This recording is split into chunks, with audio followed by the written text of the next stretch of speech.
নমস্কার বন্ধুরা, আজকে আমরা জানবো কোনো জাতক বা জাতিকার লাভ ম্যারেজ হবে নাকি অ্যারেঞ্জ ম্যারেজ হবে সেটা আপনি কি করে মোটামুটি একটা ধারণা করতে পারবেন তার হাত দেখে। দেখুন, প্রথমেই বলে রাখি তার অ্যাক্টিভ হ্যান্ড, অর্থাৎ সে ডান হাতি হলে ডান হাত বা বাম হাতি হলে বাঁ হাতটা আপনাকে দেখতে হবে। সেক্ষেত্রে দেখতে হবে যে তার ম্যারেজ লাইন, অর্থাৎ ঠিক এই বুধের ক্ষেত্রের ঠিক সাইডে এই খাটে এটাকে বলে ম্যারেজ লাইন। তো এই ম্যারেজ লাইন কারোর এক বা একাধিক হয়, তো দেখতে হবে যে তার দুটি লাইন আছে কিনা। যদি যদি তার দুটি লাইন থাকে তাহলে একটা কন্ডিশন ফুলফিল হলো, দুটো তার ম্যারেজ লাইন আছে। সেকেন্ড, তার সান লাইন, অর্থাৎ রবির আঙুলের নিচে রবির ক্ষেত্রে এই সান লাইন বলে বা রবি রেখা, এটাকে ডিপ থাকতে হবে, এটা হলো সেকেন্ড কন্ডিশন। থার্ড কন্ডিশন হলো হার্ট লাইন অথবা হৃদয় রেখাটা কিন্তু উজ্জ্বল থাকতে হবে, বেশ সুন্দর উজ্জ্বল হার্ট লাইন তার থাকবে।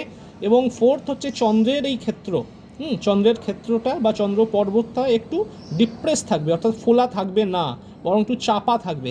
এই যদি চারটে কন্ডিশন কারুর যদি ফুলফিল হয় তাহলে কিন্তু তার লাভ ম্যারেজ হওয়ার একটা সমূহ সম্ভাবনা থাকে।